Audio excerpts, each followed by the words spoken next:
আমার অপারেশনের পর হাসপাতালের বেডে শুয়েছিলাম, ছেলে আমার হাত ধরে কাঁদতে কাঁদতে বল, মা, আমি তোমাকে হারানোর ভয়ে তোমাকে বিয়ে করতে চাই। গল ব্লাডারের অপারেশন হয়েছে আমার। এখনও অজ্ঞানতা কাটেনি পুরোপুরি। চোখ খুলে দেখি ছেলে আমার পাশে চেয়ারে বসে আছে। তার চোখ লাল। মা, উঠেছ? সে আমার হাত ধরল। হ্যাঁ। ব্যথা একটু আছে। ডাক্তার বলেছে অপারেশন সফল হয়েছে। কিন্তু যখন তুমি অজ্ঞান ছিলে আমি পাগল হয়ে গিয়েছিলাম। তার গলার স্বর কাঁপছে। আমি ভেবেছিলাম যদি তুমি না ফেরো, যদি আমি তোমাকে হারিয়ে ফেলি। আমি তো এসে গেছি। মা, অপারেশনের সময় আমি প্রার্থনা করেছি। ঈশ্বরের কাছে বলেছি, তুমি যদি মাকে সুস্থ করে দাও, আমি তাকে কখনো ছাড়ব না। হাসপাতালের করিডোরে পায়ের শব্দ শোনা যাচ্ছিল। নার্সরা যাতায়াত করছে। কি বলতে চাইছিস? আমি তোমাকে ভালোবাসি, মা। এই ভয়টা আমাকে বুঝিয়ে দিয়েছে যে তুমি আমার জীবনে কতটা গুরুত্বপূর্ণ। শুধু মা হিসেবে নয়, একজন নারী হিসেবেও। সে আমার হাতে চুমু খেল।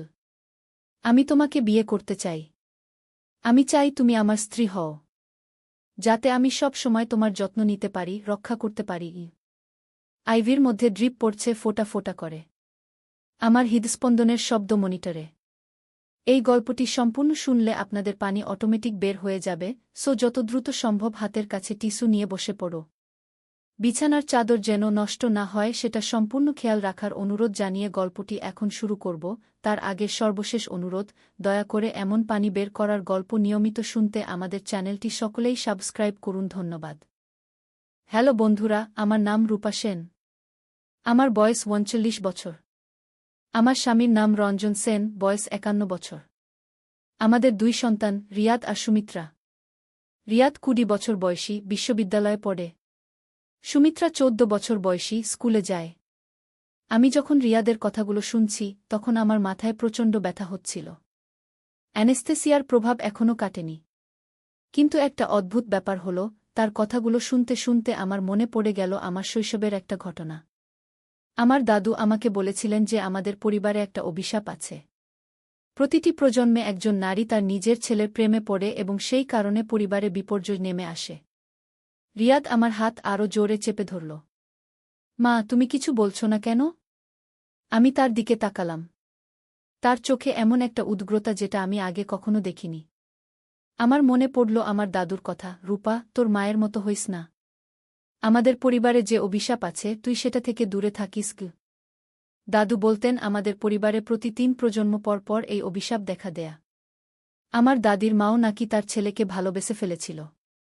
সেই ছেলে পরে গ্রাম ছেড়ে পালিয়ে গিয়েছিল। আমার দাদির মা পাগল হয়ে গিয়েছিল এবং নদীতে ঝাঁপ দিয়ে আত্মহত্যা করেছিল। রিয়াদ, তুই কি বলছিস সেটা জানিস? আমি কাপা গলায় বললাম। হ্যাঁ মা, আমি জানি। কিন্তু এটাই সত্যি। অপারেশনের সময় যখন আমি হাসপাতালের বাইরে বসেছিলাম তখন আমি বুঝতে পারলাম যে তুমি ছাড়া আমি বাঁচতে পারব না। তুমি শুধু আমার মা নও, তুমি আমার জীবনের সবকিছু। হঠাৎ করে হাসপাতালের লাইট কেঁপে উঠল। বাইরে ঝড়ের শব্দ শোনা যাচ্ছিল। আমার মনে হচ্ছিল যেন কোনো অশুভ শক্তি আমাদের চারপাশে ঘুরপাক খাচ্ছে। রিয়াদ, তোর এই কথাগুলো শুনতে শুনতে আমার মনে পড়ে গেল আমাদের পূর্বপুরুষদের গল্প। তোর দাদু আমাকে বলেছিল। কি বলেছিল, মা? তিনি বলেছিলেন যে আমাদের পরিবারে একটা রহস্যময় অভিশাপ আছে। প্রতি 3 প্রজন্ম পর পর। হঠাৎ করে ঘরের দরজা খুলে গেল। একটা তীব্র ঠান্ডা হাওয়া ঢুকল। নার্স এসে বলল, ম্যাম, আপনার স্বামী এসেছেন। রঞ্জন ঘরে ঢুকল। তার মুখে উদ্বেগের ছাপ। রূপা, তুমি কেমন আছো? ভালো আছি, আমি বললাম। রঞ্জন রিয়াদের দিকে তাকাল।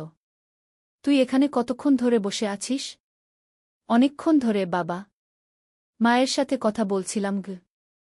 রঞ্জন একটু অদ্ভুতভাবে তাকাল। তুই আমার সাথে একটু বাইরে আয়। তোর মায়ের বিশ্রাম দরকার। রিয়াদ অনিচ্ছায় উঠে দাঁড়াল। কিন্তু যাওয়ার সময় আমার কানের কাছে ফিসফিস করে বলল, মা, আমি যা বলেছি সেটা নিয়ে ভেবে দেখো। আমাদের পরিবারের অভিশাপ আমি ভাঙতে চাই। তারা চলে যাওয়ার পর আমি একা হলাম। আমার মনে আবার দাদুর কথাগুলো ভেসে উঠল। তিনি বলেছিলেন যে এই অভিশাপ থেকে বাঁচার একটাই উপায় আছে। সেটা হলো পূর্বপুরুষদের লেখা একটি গোপন ডায়েরি খুঁজে বের করা। সেই ডায়েরিতে নাকি অভিশাপ ভাঙার উপায় লেখা আছে। আমার দাদু বলেছিলেন যে সেই ডায়েরিটা আমাদের পুরনো বাড়ির গোপন কক্ষে লুকানো আছে।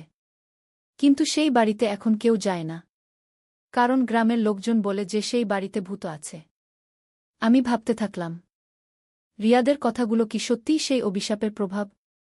নাকি সে সত্যিই আমাকে ভালোবেসে ফেলেছে? এই দ্বিধা আমাকে পাগল করে তুলছিল। পরের দিন সকালে আমি হাসপাতাল থেকে ছাড়া পেলাম। বাড়ি ফিরে আমি রঞ্জনকে বললাম, আমি আমার দাদুর বাড়িতে কিছুদিন থাকতে চাই। কেন? তুমি এখন সুস্থ হয়ে উঠেছ, বাড়িতেই থাকো গো। না, আমার মনে হচ্ছে সেখানে গেলে আমি আরও ভালো বোধ করব গো। রঞ্জন আমার কথায় সম্মতি দিল। কিন্তু রিয়াদ বলল, মা, আমিও তোমার সাথে যাব গো। না, তুই এখানে থাক, তোর পড়াশোনা আছে গি। কিন্তু মা, আমি তোমাকে একা রাখতে পারব না গি। তার চোখে সেই উদগ্র ভাব আবার দেখা দিল। আমি বুঝতে পারলাম যে সে আমাকে ছাড়তে চায় না। এক সপ্তাহ পর আমি একা গ্রামের দিকে রওনা হলাম। দাদুর বাড়িটা গ্রামের একদম শেষ প্রান্তে। চারপাশে ঘন গাছপালা। বাড়িটা দেখতে অনেকটা ভুতুড়ে লাগছিল। আমি বাড়িতে ঢুকে দেখি সবকিছু ধুলো ঢাকা। কিন্তু আশ্চর্যের ব্যাপার হল, দাদুর ঘরটা একদম পরিষ্কার, যেন কেউ নিয়মিত পরিষ্কার করে রাখে। আমি দাদুর পুরানো ট্রাঙ্কটা খুললাম। তার মধ্যে অনেক পুরানো কাগজপত্র আছে। আমি একটি একটি করে কাগজ দেখতে থাকি। হঠাৎ একটি চিঠি চোখে পড়ল। সেই চিঠিতে আমার নাম লেখা। চিঠিটা খুলে দেখি সেটা দাদুর হাতের লেখা। তিনি লিখেছেন, প্রিয় রূপা, তুই যদি এই চিঠিটা পড়িস তাহলে বুঝতে হবে যে আমাদের পরিবারের অভিশাপ তোর জীবনেও এসেছে। আমি জানতাম এই দিন আসবে, তাই তোর জন্য এই চিঠি লিখে রাখলাম। আমাদের পরিবারের অভিশাপের আসল সত্য হল, এটা কোনো অতিপ্রাকৃত শক্তির কাজ নয়।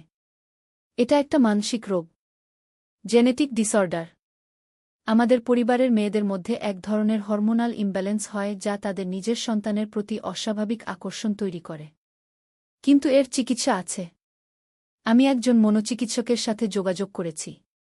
তার ঠিকানা এই চিঠির সাথেই আছে। তুই তার কাছে গিয়ে চিকিৎসা নিস। মনে রাখিস, এটা কোনো পাপ নয়। এটা একটা রোগ। আর সব রোগেরই চিকিৎসা আছে।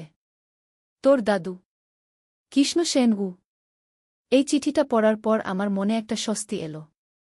আমি বুঝতে পারলাম যে রিয়াদের অস্বাভাবিক আচরণের পেছনে কোনো অভিশাপ নেই।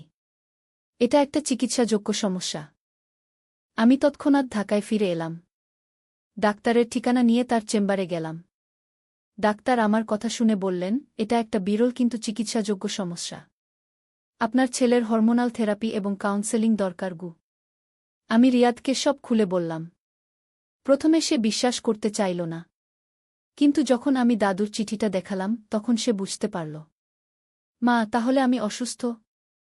হ্যাঁ বাবা, কিন্তু এর চিকিৎসা আছে গু। পরের দিন থেকে রিয়াদ নিয়মিত ডাক্তারের কাছে যেতে শুরু করল।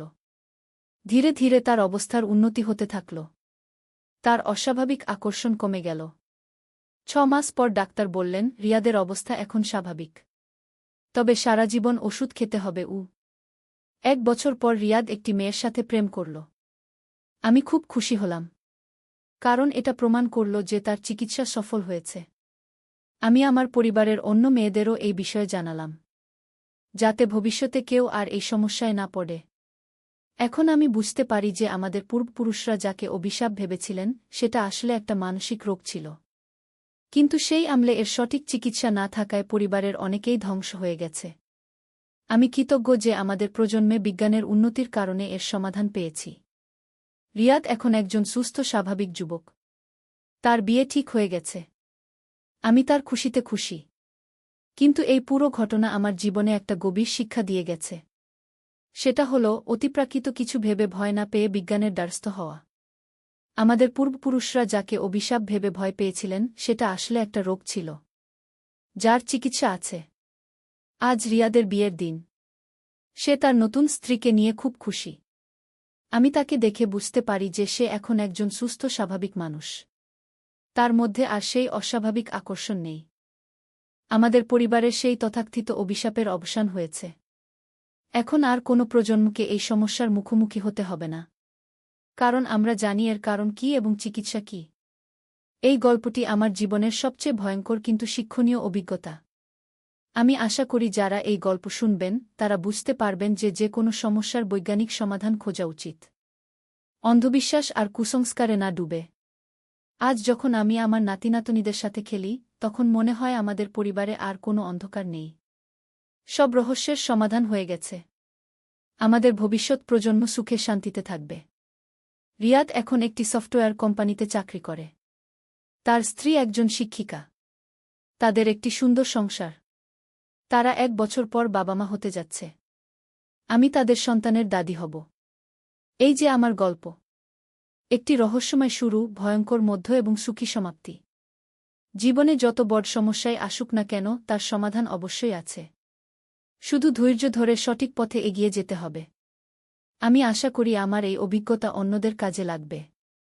যদি কোনো পরিবারে এমন সমস্যা হয়, তাহলে তারা যেন অন্ধবিশ্বাসে না পড়ে, বরং বিজ্ঞানের সাহায্য নেয়। আমাদের সমাজে এখনও অনেক অন্ধবিশ্বাস আছে। মানুষ অতিপ্রাকৃত শক্তিতে বিশ্বাস করে। কিন্তু আমার মতে প্রতিটি সমস্যারই বৈজ্ঞানিক ব্যাখ্যা আছে। শুধু সেটা খুঁজে বের করতে হবে। আজ আমার বয়স 50 বছর। আমার 2 নাতি-নাতনী। রিয়াদের 2টি সন্তান। সুমিত্রাও বিয়ে করেছে। তার একটি সন্তান। আমাদের পরিবার এখন অনেক বড়। আমি যখন আমার নাতি-নাতনীদের দেখি, তখন মনে হয় আমাদের পরিবারের সেই কালো অধ্যায় সম্পূর্ণভাবে শেষ হয়ে গেছে। এখন শুধু আলো আর আনন্দ। এই গল্পটি শেষ করার আগে আমি সকলকে একটি কথা বলতে চাই। জীবনে যত বড় সমস্যাই আসুক, হাল ছেড়ে দেওয়া যাবে না। প্রতিটি সমস্যারই সমাধান আছে। শুধু ধৈর্য ধরে সঠিক পথে এগিয়ে যেতে হবে। আমার এই রোমাঞ্চকর অভিজ্ঞতা আজ এখানেই শেষ। আশা করি আপনারা গল্পটি উপভোগ করেছেন এবং এর থেকে কিছু শিক্ষা নিতে পেরেছেন। কিন্তু গল্পটি এখানেই শেষ নয়। কয়েক বছর পর আরেকটি অদ্ভুত ঘটনা ঘটল। রিয়াদের বিয়ের 5 বছর পর একদিন সকালে আমি দেখি আমার ছোট মেয়ে সুমিত্রা অন্যরকম আচরণ করছে। সে তখন 19 বছরের। কলেজে পড়ে। কিন্তু হঠাৎ করে তার আচরণে একটা পরিবর্তন এলো। সে আমার কাছে এসে বলল, মা, আমি তোমাকে একটা কথা বলতে চাই। বলো বাবাগু। আমি মনে করি আমাদের পরিবারে যে রহস্যের কথা তুমি বলেছিলে সেটা এখনো শেষ হয়নি গি। আমি চমকে গেলাম। কি বলছিস? মা, গত কয়েক রাত ধরে আমার অদ্ভুত স্বপ্ন হচ্ছে। আমি স্বপ্নে দেখি যে আমাদের পুরানো বাড়িতে কেউ একজন আমাকে ডাকছে। একটা মহিলার কণ্ঠস্বর। আমার গা শিউরে উঠল। কি রকম স্বপ্ন? সেই মহিলা আমাকে বলে যে আমাদের পরিবারের রহস্য এখনো সম্পূর্ণ উন্মোচিত হয়নি। দাদুর ডায়েরিতে যা লেখা ছিল সেটা সম্পূর্ণ সত্য নয় গু। আমি উদ্বিগ্ন হয়ে পড়লাম। তুই এসব কথা ভেব না। এগুলো শুধু স্বপ্ন। কিন্তু মা, আমার মনে হয় আমাদের আবার সেই পুরানো বাড়িতে যেতে হবে গু। আমি সুমিত্রার কথা শুনে বুঝলাম যে আমাদের পরিবারের রহস্য হয়তো এখনো সম্পূর্ণভাবে সমাধান হয়নি। পরের দিন আমি আবার সেই মনোচিকিৎসকের কাছে গেলাম যিনি রিয়াদের চিকিৎসা করেছিলেন। তাকে সুমিত্রার কথা বললাম। ডাক্তার বললেন, এটা সম্ভবত সাইকোলজিক্যাল ট্রান্সমিশন। যখন পরিবারে এমন ঘটনা ঘটে তখন অন্য সদস্যরাও প্রভাবিত হতে পারে কি? কিন্তু সুমিত্রা তো মেয়ে। তার ক্ষেত্রে এই সমস্যা হওয়ার কথা নয় গে। প্রতিটি জিনগত সমস্যা ভিন্নভাবে প্রকাশ পেতে পারে। হয়তো সুমিত্রার ক্ষেত্রে এটা অন্য ধরনের সমস্যা গ। ডাক্তারের পরামর্শে আমি সুমিত্রাকে নিয়ে আবার সেই পুরানো বাড়িতে গেলাম। হয়তো সেখানে গিয়ে আমরা কোনো সমাধান খুঁজে পাব। বাড়িতে পৌঁছে আমি দেখি সুমিত্রা একদম চুপচাপ হয়ে গেছে। সে একটা ট্রান্স অবস্থায় চলে গেল। সুমিত্রা, তুই কেমন আছিস? সে কোনো জবাব দিল না। বরং সোজা দাদুর ঘরের দিকে হাঁটতে শুরু করল। আমি তার পেছন পেছন গেলাম। দেখি সে দাদুর পুরানো আলমারির সামনে দাঁড়িয়ে আছে। মা, এই আলমারির পেছনে একটা গোপন কক্ষ আছে, সে বলল। কি বলছিস? এখানে কোনো গোপন কক্ষ নেই ই। আছে। আমি অনুভব করতে পারছি গু। সুমিত্রা আলমারিটা সরানোর চেষ্টা করল। আমিও তাকে সাহায্য করলাম। আলমারি সরানোর পর দেয়ালে একটা ছোট দরজা দেখা গেল। এটা কি? আমরা দরজাটা খুললাম। ভেতরে একটা ছোট কক্ষ। তার মধ্যে অনেক পুরানো বই, কাগজপত্র আর কিছু অদ্ভুত জিনিস রাখা আছে। সুমিত্রা একটা পুরানো চামড়ার বাঁধানো বই তুলে নিল। বইটা খুলে দেখি তার পাতাগুলো খুবই পুরানো। আর সেগুলো সংস্কৃত ভাষায় লেখা। এটা কি লেখা আছে? আমি জিজ্ঞেস করলাম। সুমিত্রা বইটার পাতা উল্টাতে থাকল। হঠাৎ একটা পাতায় একটা ছবি দেখে সে চমকে উঠল।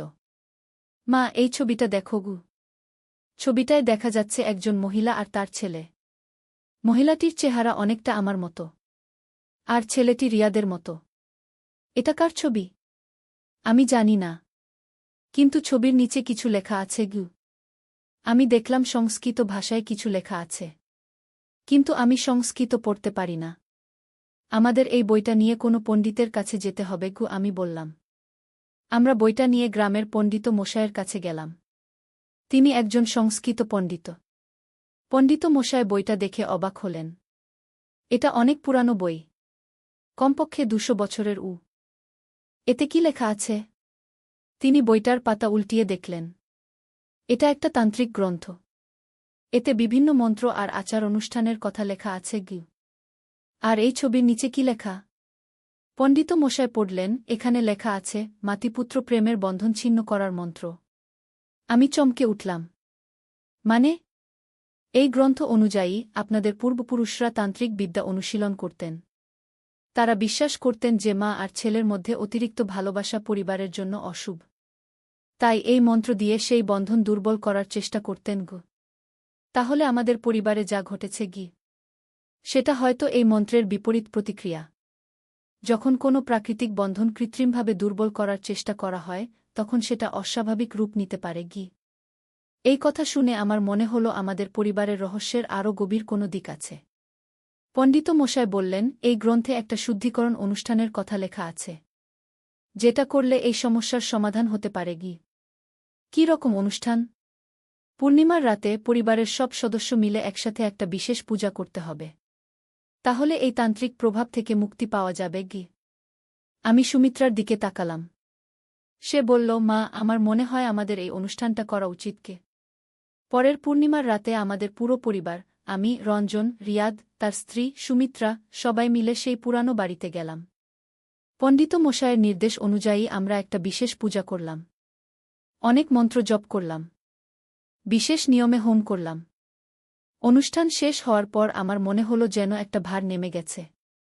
সুমিত্রাও বলল যে তার অদ্ভুত স্বপ্ন আর হচ্ছে না।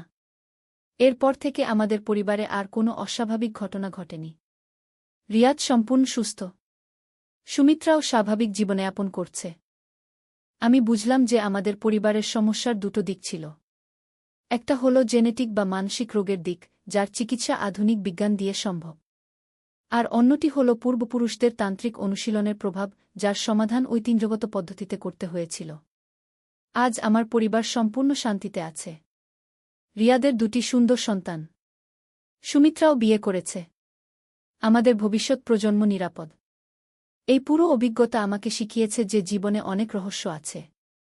কিছু রহস্যের সমাধান বিজ্ঞানে আছে, আবার কিছুর সমাধান ঐতিহ্যের মধ্যে লুকিয়ে আছে। দুটো পদ্ধতিতেই মনে খোলা রেখে সমস্যার সমাধান খুঁজতে হয়। আমার এই দীর্ঘ রোমাঞ্চকর গল্প এখানেই শেষ। আশা করি আপনারা এই অভিজ্ঞতা থেকে কিছু শিক্ষা নিতে পারবেন। সকালে বাজারে গিয়েছি সবজি কিনতে। ছেলে আমার সাথে এসেছে ব্যাগ নিয়ে।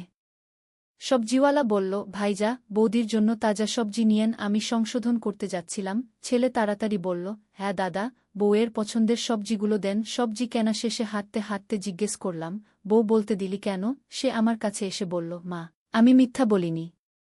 আমি সত্যিই চাই তুমি আমার বউ হও। তোমার হাতের রান্না খেয়ে বড় হয়েছি, এখন চাই তুমি আমার স্ত্রী হয়ে আমার জন্য রান্না করো। আমি তোমাকে ভালোবাসি, বিয়ে করো আমাকে। বাজারের কোলাহল, মানুষের চিৎকার, গাড়ির হর্ন সবকিছুর মাঝে তার কথা আমার কানে পৌঁছাল। সবজির ব্যাগ আমার হাতে, কিন্তু মনে হচ্ছিল যেন বিয়ের কেনাকাটা করছি। তার চোখে স্বামীর দৃষ্টি, আমার দিকে তাকিয়ে থাকা। রাস্তায় অন্য দম্পতিরা হাঁটছে, আমাদের দেখে হাসছে। মনে হচ্ছিল আমরাও তাদের একজন। তার হাতে আমার হাত, স্বামী স্ত্রীর মতো। এই গল্পটি সম্পূর্ণ শুনলে আপনাদের পানি অটোমেটিক বের হয়ে যাবে, সো যত দ্রুত সম্ভব হাতের কাছে টিস্যু নিয়ে বসে পড়ো। বিছানার চাদর যেন নষ্ট না হয় সেটা সম্পূর্ণ খেয়াল রাখার অনুরোধ জানিয়ে গল্পটি এখন শুরু করব। তার আগে সর্বশেষ অনুরোধ, দয়া করে এমন পানি বের করার গল্প নিয়মিত শুনতে আমাদের চ্যানেলটি সকলেই সাবস্ক্রাইব করুন। ধন্যবাদ। হ্যালো বন্ধুরা, আমার নাম মিতালি দাস। আমার বয়স ৩৯ বছর। আমার স্বামীর নাম সুমন দাস, বয়স ৫২ বছর। আমাদের ২ সন্তান, রাহুল আর পিয়া। রাহুল ২১ বছর বয়সী, ইউনিভার্সিটিতে পড়ে। পিয়া ১৪ বছর বয়সী, হাই স্কুলে যায়। যেই ঘটনার কথা বলছি সেটা গত বছরের জানুয়ারি মাসের কথা। আমার স্বামী সুমন তখন অফিসে খুব ব্যস্ত থাকত। রাহুল কলেজে থাকা অবস্থায় একদিন আমাকে বাজারে যেতে হল। পিয়া স্কুলে গিয়েছে। রাহুল বলল, মা, আমিও তোমার সাথে যাব। একা একা ভারী ব্যাগ নিয়ে কষ্ট হবে। বাজারে গিয়ে সবজি কিনছিলাম। বিক্রেতা ভাইজা বলল, দিদি, এই আলুপটোল খুবই ভালো। বৌদির রান্নায় লাগবে। আমি বলতে যাচ্ছিলাম যে রাহুল আমার ছেলে, কিন্তু রাহুল তখনই বলে উঠল, হ্যাঁ দাদা, আমার বউয়ের জন্য সবচেয়ে ভালো সবজিটা দিয়েন। বিক্রেতা হেসে বলল, ওহো, নতুন বিয়ে হয়েছে নাকি? বৌদি খুব সুন্দর তো। আপনারা খুব মানানসই জুটি। রাহুল আমার কোমরে হাত রেখে বলল, হ্যাঁ দাদা, আমার খুব সৌভাগ্য যে ওকে পেয়েছি। আমি লজ্জায় মুখ লাল হয়ে গেল। সবজি কিনে বাসায় ফেরার পথে জিজ্ঞেস করলাম, রাহুল, তুই এমন কেন বললি? লোকে কি ভাববে? রাহুল আমার দিকে তাকিয়ে বলল, মা, আমি কি মিথ্যে বলেছি? আমি সত্যিই চাই তুমি আমার স্ত্রী হও। বাবা তোমাকে যেভাবে খুশি রাখতে পারে না, আমি পারব। তোমার হাতের রান্না খেয়ে বড় হয়েছি, এখন চাই সেই রান্না আমার স্ত্রী হিসেবে করো। তার কথায় আমি থমকে দাঁড়ালাম। রাস্তার পাশে একটা পার্কে গিয়ে বসলাম। রাহুল আমার পাশে বসে বলল, মা, তুমি এখনো অনেক সুন্দর। বাবা অফিসের কাজে এত ব্যস্ত থাকে যে তোমার দিকে তাকানোর সময় নেই। কিন্তু আমি তোমাকে রানীর মতো রাখব। তুমি আমার সাথে বিয়ে করো। আমি অবাক হয়ে বললাম, রাহুল, তুই কি বলছিস? আমি তো তোর মা। রাহুল বলল, মা, তুমি আমার জন্মদাত্রী মা নও তো। তুমি আমার সৎমা। আমার আসল মা যখন মারা গেছে, বাবা তোমাকে বিয়ে করেছে। তখন আমার বয়স ছিল মাত্র ২ বছর। তুমিই আমাকে মানুষ করেছ। কিন্তু আমি বড় হয়ে বুঝেছি যে তুমি আমার মা নও, তুমি আমার প্রথম প্রেম। তার কথা শুনে আমার মাথা ঘুরে গেল। সত্যিই তো, রাহুল আমার নিজের সন্তান নয়। আমি সুমনকে বিয়ে করার সময় রাহুলের বয়স ছিল ২ বছর। তার আসল মা ক্যান্সারে মারা গিয়েছিল। আমি রাহুলকে নিজের সন্তানের মতোই বড় করেছি। কিন্তু আজ তার কথা শুনে বুঝলাম সে আমাকে মা হিসেবে দেখে না। রাহুল আমার হাত ধরে বলল, মা, আমি তোমাকে ছোটবেলা থেকেই ভালোবাসি। প্রথমে ভেবেছিলাম এটা মায়ের প্রতি ভালোবাসা। কিন্তু বয়স বাড়ার সাথে সাথে বুঝেছি এটা একটা পুরুষের একটা নারীর প্রতি ভালোবাসা। তুমি আমার স্বপ্নের নারী। তার কথায় আমি কিছু বলতে পারলাম না। ঘরে ফিরে এসে সারাদিন ভাবলাম। রাতে সুমন অফিস থেকে ফিরে এসে খেতে বসল। আমি তার সাথে রাহুলের কথা বললাম। সুমন প্রথমে রেগে গেল। বলল, ছেলেটার মাথা খারাপ হয়ে গেছে। আমি ওর সাথে কথা বলবো। কিন্তু তারপর চুপচাপ হয়ে গেল। খাওয়া শেষে বলল, মিতালি, রাহুল যা বলেছে সেটা কিন্তু অযৌক্তিক নয়। তুমি ওর সৎমা। আর আমার সাথে তোমার বিয়ে হয়েছিল রাহুলের যত্ন নেওয়ার জন্যই। আমি তোমাকে ভালোবেসে বিয়ে করিনি, প্রয়োজনে বিয়ে করেছিলাম। সুমনের কথায় আমি আরও বিভ্রান্ত হয়ে পড়লাম। সত্যিই তো, সুমন আমাকে ভালোবেসে বিয়ে করেনি। তার ছেলের দেখভাল করার জন্য একজন মা দরকার ছিল, তাই আমাকে বিয়ে করেছিল। পরের দিন রাহুল আমাকে বলল, মা, আমি কলেজ ছেড়ে দিয়ে চাকরি করব। তারপর তোমাকে নিয়ে আলাদা বাড়িতে থাকব। তুমি চিন্তা করো না, আমি তোমাকে খুব ভালো রাখব। আমি বললাম, রাহুল, তুই পাগল হয়ে গেছিস? আমি তোর সৎমা হলেও তোর বাবার স্ত্রী। আর পিয়া? ও কি হবে? রাহুল বলল, পিয়া আমার বোন। ও আমাদের সাথেই থাকবে।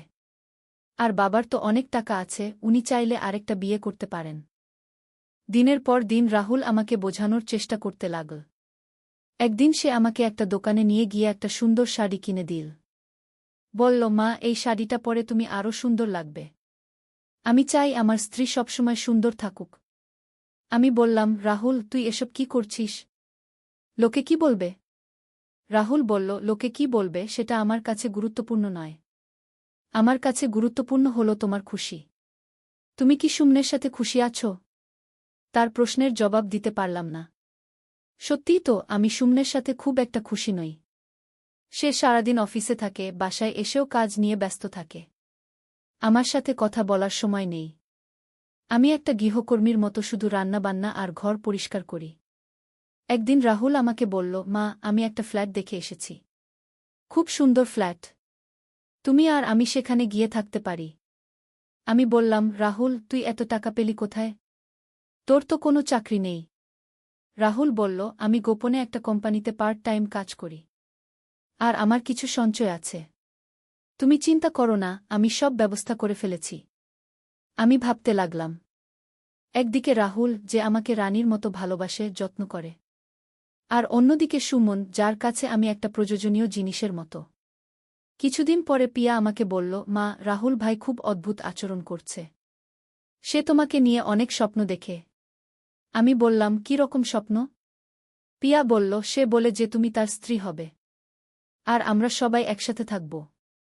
আমি পিয়াকে বোঝালাম যে রাহুল হয়তো মানসিক চাপে আছে। কিন্তু ভেতরে ভেতরে আমি নিজেও দ্বিধায় পড়ে গিয়েছিলাম।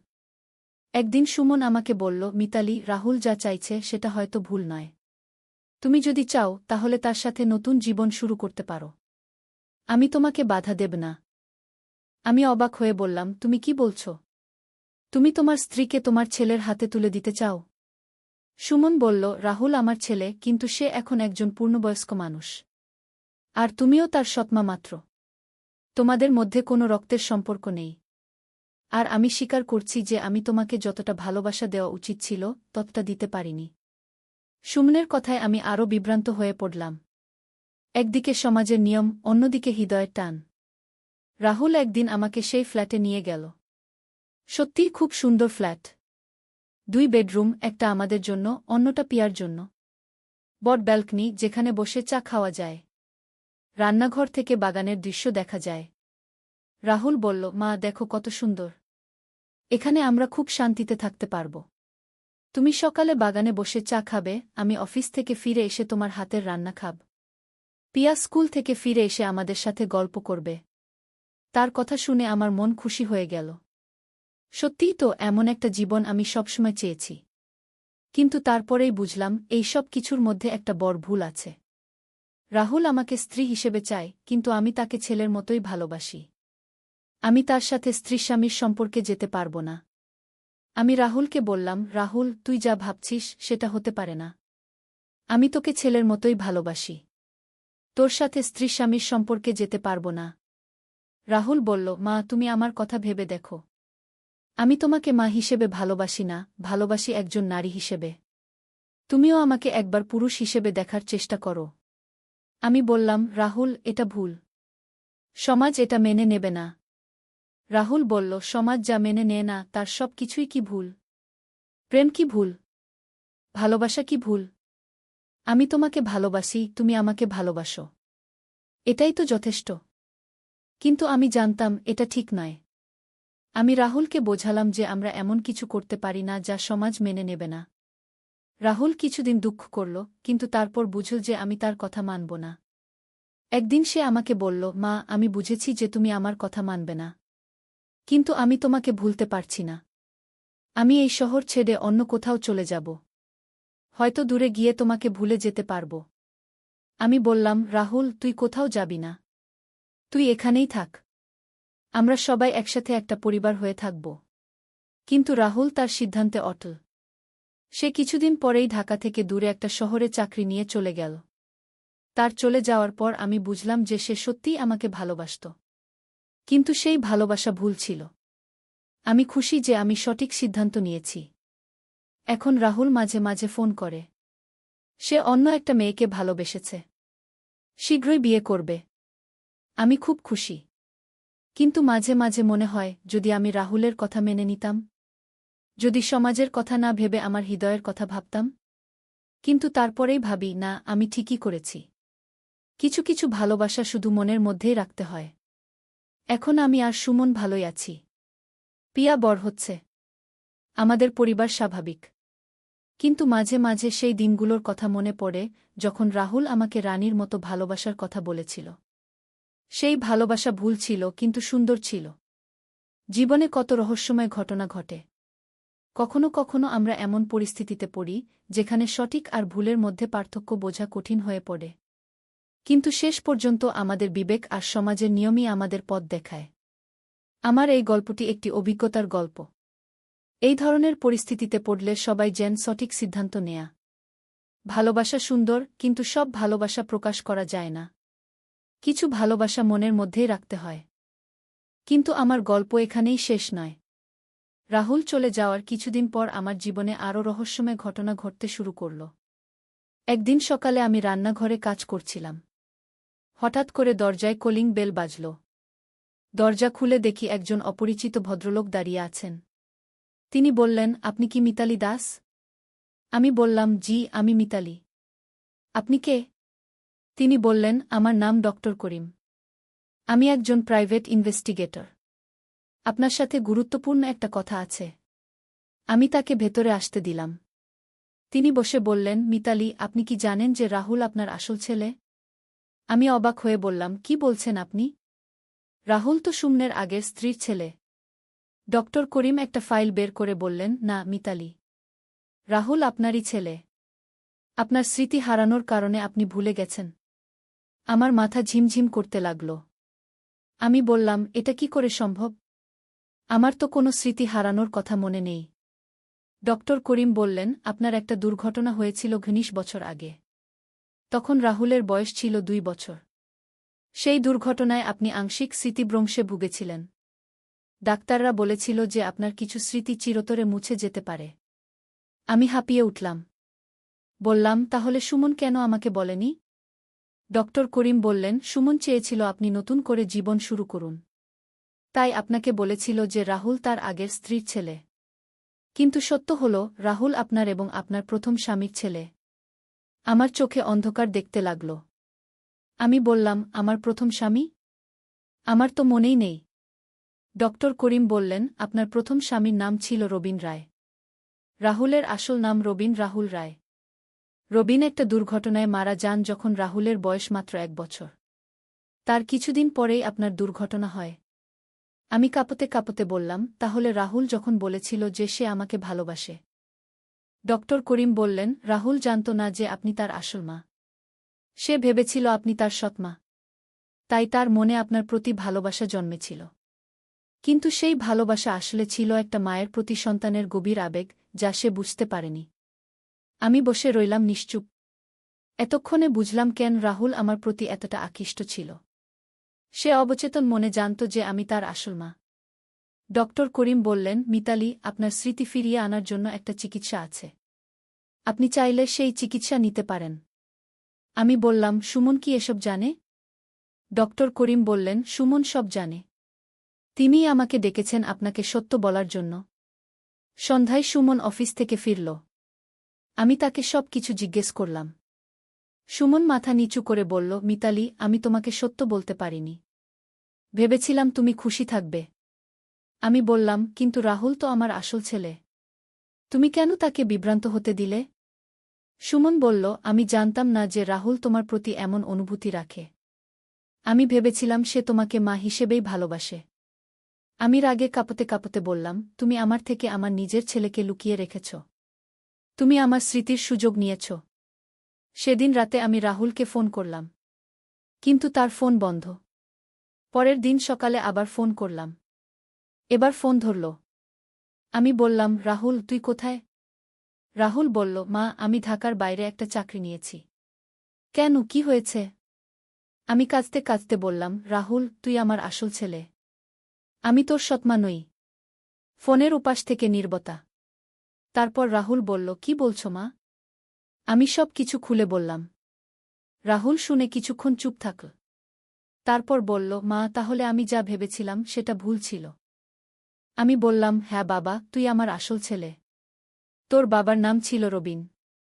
সে মারা যাওয়ার পর আমি তোকে নিয়ে খুব কষ্টে ছিলাম। তারপর দুর্ঘটনায় আমার স্মৃতি চলে গেল। রাহুল বলল, মা, আমার খুব লজ্জা হচ্ছে। আমি তোমার প্রতি যে অনুভূতি রেখেছিলাম সেটা ভুল ছিল। আমি বললাম, না বাবা, তুই কোনো ভুল করিসনি। তুই জানতিস না যে আমি তোর আসল মা। তোর মনের গভীরে মায়ের প্রতি ভালোবাসা ছিল, কিন্তু তুই সেটাকে ভুল বুঝেছিলি। রাহুল কাঁদতে কাঁদতে বলল, মা, আমি এখনই ঢাকা ফিরে আসছি। 2 দিন পর রাহুল ফিরে এলো। সে আমাকে জড়িয়ে ধরে কাঁদল। বলল, মা, আমি তোমাকে চিনতে পারিনি। আমিও কাঁদতে কাঁদতে বললাম, বাবা, এটা তোর দোষ নয়। এটা আমাদের কপালের দোষ। ডক্টর করিম আমাদের চিকিৎসার জন্য একটা হাসপাতালে নিয়ে গেলেন। সেখানে ডাক্তাররা আমার ব্রেইন স্ক্যান করলেন। বললেন যে আমার স্মৃতি ফিরে আসার সম্ভাবনা আছে, কিন্তু চিকিৎসা ঝুঁকিপূর্ণ। আমি বললাম, আমি চিকিৎসা নিতে চাই। আমি আমার ছেলের সাথে কাটানোর সময়গুলো মনে করতে চাই। চিকিৎসা শুরু হল। প্রথম কিছুদিন কোনো পরিবর্তন হল না। কিন্তু একদিন হঠাৎ করে আমার মনে একটা ছবি ভেসে উঠল। একটা ছোট্ট বাচ্চা যে আমার কোলে বসে মা মা বলে ডাকছে। সেই বাচ্চাটা ছিল রাহুল। ধীরে ধীরে আরও স্মৃতি ফিরতে লাগল। মনে পড়ল রবিনের কথা। আমার প্রথম স্বামী, রাহুলের বাবা, যে আমাকে খুব ভালোবাসত, যে একটা দুর্ঘটনায় মারা গিয়েছিল। মনে পড়ল রাহুলের ছোটবেলার কথা। কিভাবে সে প্রথম হাঁটতে শিখেছিল, কিভাবে প্রথম মা বলেছিল, কিভাবে আমার কোলে ঘুমিয়ে পড়ত।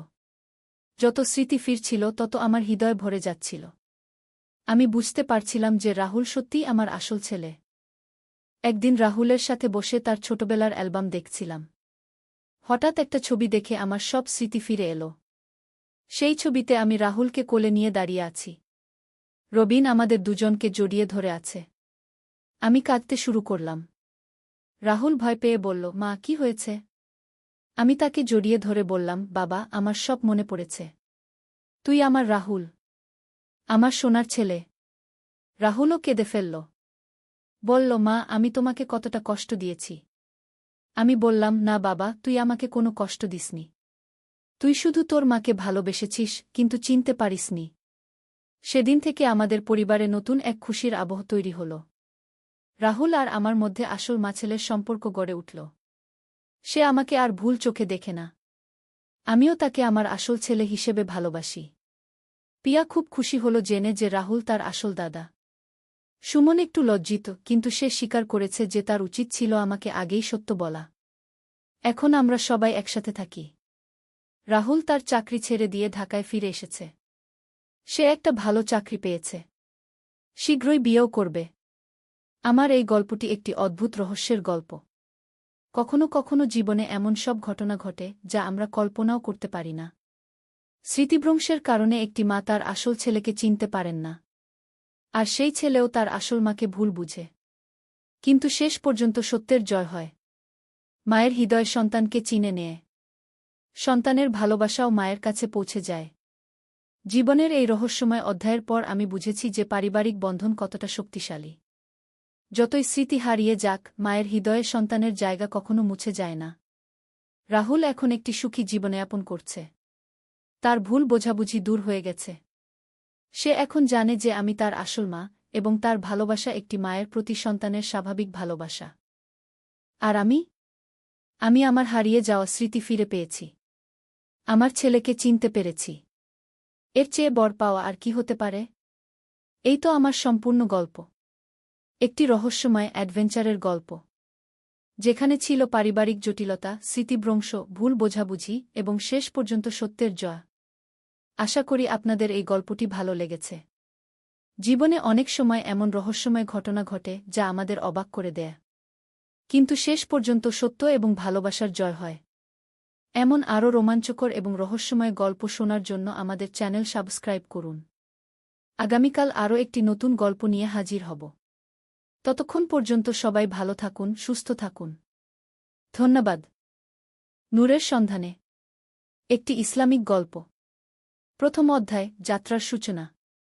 বাগদাদের প্রাচীন শহরে, যেখানে দজলা নদী শান্তভাবে বয়ে চলে, সেখানে বাস করত এক যুবক যার নাম ছিল হাসান। তার বয়স মাত্র ২৫ বছর, কিন্তু তার হৃদয়ে ছিল অসীম জ্ঞানের তৃষ্ণা এবং আল্লাহর সান্নিধ্যের আকাঙ্ক্ষা। হাসানের বাবা আব্দুল করিম ছিলেন একজন বিখ্যাত ব্যবসায়ী। তিনি সিল্ক রুট দিয়ে বিভিন্ন দেশে ব্যবসা করতেন। কিন্তু হাসান ব্যবসার চেয়ে বেশি আগ্রহী ছিল আধ্যাত্মিক জ্ঞানে। প্রতিদিন ফজরের নামাজের পর সে মসজিদে বসে কুরআন তিলাওয়াত করত এবং আলেমদের সাথে দ্বীনী আলোচনায় অংশগ্রহণ করত। একদিন সকালে হাসান যখন তার স্বাভাবিক অভ্যাস অনুযায়ী কুরআন তিলাওয়াত করছিল, তখন তার চোখে পড়ল এই আয়াতটি, আর যে আল্লাহকে ভয় করে, আল্লাহ তার জন্য নিষ্কৃতির পথ করে দেন এবং তাকে এমন উৎস থেকে রিজিক দান করেন যার কল্পনাও সে করতে পারে না। সূরা তালাক ২-৩। এই আয়াতটি হাসানের হৃদয়কে গভীরভাবে স্পর্শ করল। সে ভাবতে লাগল, আল্লাহর ভয় এবং তাকওয়া কি আসলেই এমন এক শক্তি যা মানুষের জীবনকে সম্পূর্ণভাবে পরিবর্তন করে দিতে পারে। দুপুরের খাবারের সময় হাসান তার বাবার সাথে এই বিষয়ে কথা বলল। আব্দুল করিম একজন ধার্মিক মানুষ ছিলেন, কিন্তু তিনি বেশিরভাগ সময় ব্যবসার চিন্তায় মগ্ন থাকতেন। আব্বু, হাসান বলল, আজ কুরআনে এমন এক আয়াত পড়লাম যা আমার মনকে খুব নাড়িয়ে দিয়েছে। আল্লাহর তাকওয়া সম্পর্কে কি? আব্দুল করিম তার ছেলের মুখের দিকে তাকিয়ে বললেন, বেটা, তাকওয়া হল ইসলামের সর্বোচ্চ গুণ। কিন্তু এটা অর্জন করা খুবই কঠিন। এর জন্য দরকার ধৈর্য, সাধনা এবং আল্লাহর রহমত। আব্বু, আমি এই পথে চলতে চাই। আমি চাই আল্লাহর নৈকট্য লাভ করতে। আব্দুল করিম তার ছেলের আগ্রহ দেখে খুশি হলেন। তিনি বললেন, বেটা, তাহলে তুমি শায়খ ইউনুসের কাছে যাও। তিনি আমাদের শহরের অন্যতম শ্রেষ্ঠ আলেম এবং সুফি। তিনি তোমাকে সঠিক পথ দেখাতে পারবেন। দ্বিতীয় অধ্যায়, শায়খের সাক্ষাৎ। পরদিন আসরের নামাজের পর হাসান শায়খ ইউনুসের খানকায় গেল। খানকাটি ছিল বাগদাদের পুরাতন অংশে একটি শান্ত এবং নিরিবিলি এলাকায়। প্রবেশ করতেই হাসান অনুভব করল এক অদ্ভুত প্রশান্তি। শায়খ ইউনুস ছিলেন প্রায় ৬০ বছরের একজন বুজুর্গ। তার চোখে ছিল গভীর প্রজ্ঞার আলো, এবং তার চেহারায় ছিল এমন এক নূর যা দেখলেই মানুষের মন শান্ত হয়ে যেত। আসসালামু আলাইকুম বাবা, হাসান সালাম দিল। ওয়া আলাইকুমুসসালাম বেটা। এসো বসক। শায়খ তার দিকে তাকিয়ে হাসলেন। তোমার মুখ দেখেই বুঝতে পারছি তুমি কোনো গুরুত্বপূর্ণ বিষয়ে এসেছ। হাসান বিনয়ের সাথে বলল, হুজুর, আমি আল্লাহর নৈকট্য লাভ করতে চাই। আমি জানতে চাই তাকওয়ার আসল রহস্য কী। শায়খ ইউনুস কিছুক্ষণ নীরব থাকলেন। তারপর তিনি বললেন, বেটা, তাকওয়া শুধু একটি শব্দ নয়। এটি একটি জীবনযাত্রা। এটি এমন এক অবস্থা যেখানে তুমি প্রতিটি মুহূর্তে আল্লাহর উপস্থিতি অনুভব করবে। কিন্তু হুজুর, এই অবস্থায় কিভাবে পৌঁছানো যায়? এর জন্য দরকার ৩টি জিনিস। শায়খ তার আঙুল দিয়ে গুনে বললেন। প্রথম, ইলম বা জ্ঞান। তুমি আল্লাহ, তার রাসূল এবং দিন সম্পর্কে গভীর জ্ঞান অর্জন করতে হবে। দ্বিতীয়, আমল বা আমলে সালেহ। তুমি যা জানবে তা অনুসরণ করতে হবে। আর তৃতীয়, ইহসান, অর্থাৎ আল্লাহর ইবাদত এমনভাবে করা যেন তুমি তাকে দেখতে পাচ্ছ। হাসান মনোযোগ সহকারে শুনছিল। হুজুর, আমি কোথা থেকে শুরু করব? কুরআন থেকে, শায়খ দৃঢ়ভাবে বললেন। কুরআন হল আল্লাহর বাণী। প্রতিদিন কুরআন পড়বে, কিন্তু শুধু পড়বে না, তার অর্থ বুঝে বুঝে পড়বে। এবং যা পড়বে তা নিয়ে চিন্তাভাবনা করবে। শায়খ তার পাশ থেকে একটি কুরআনের অনুবাদ নিয়ে হাসানের হাতে দিলেন। এটি নাও, এবং প্রতিদিন আমার কাছে এসো। আমরা একসাথে কুরআনের আলোচনা করব। তৃতীয় অধ্যায়, কুরআনের সাথে সম্পর্ক। পরবর্তী কয়েক মাস হাসান প্রতিদিন শায়খের কাছে যেত। প্রতিদিন তারা কুরআনের বিভিন্ন আয়াত নিয়ে আলোচনা করত। হাসান আবিষ্কার করল যে কুরআন শুধু একটি বই নয়, এটি জীবনযাপনের পূর্ণাঙ্গ গাইড। একদিন তারা সূরা বাকারার এই আয়াতটি নিয়ে আলোচনা করছিল। নিশ্চয়ই যারা ঈমান এনেছে এবং নেক আমল করেছে, তাদের জন্য রয়েছে এমন জান্নাত যার নিচ দিয়ে ঝর্ণাধারা প্রবাহিত। সূরা বাকারা ২৫। হুজুর, হাসান জিজ্ঞেস করল, এখানে ঈমান এবং নেক আমল দুটোই উল্লেখ করা হয়েছে। এর তাৎপর্য কি? শায়খ ইউনুস হাসলেন। চমৎকার প্রশ্ন। দেখ বেটা, ঈমান হল ভিত্তি আর আমল হল ভবন। ভিত্তি ছাড়া ভবন দাঁড়ায় না, আবার ভবন ছাড়া ভিত্তিরও কোনো অর্থ নেই। কিন্তু হুজুর, আমি দেখি অনেক মানুষ নামাজ পড়ে, রোজা রাখে, কিন্তু তাদের আচরণে তেমন পরিবর্তন নেই। এটাই হল আসল সমস্যা। শায়খ গম্ভীর হলেন। ইবাদত করা হচ্ছে, কিন্তু ইবাদতের প্রভাব জীবনে পড়ছে না। এর কারণ হল ইবাদত যন্ত্রের মতো করা হচ্ছে, হৃদয়ের সাথে নয়। তাহলে সমাধান কি হুজুর? সমাধান হল মুরাকাবা, আত্মসমালোচনা এবং আত্মশুদ্ধি।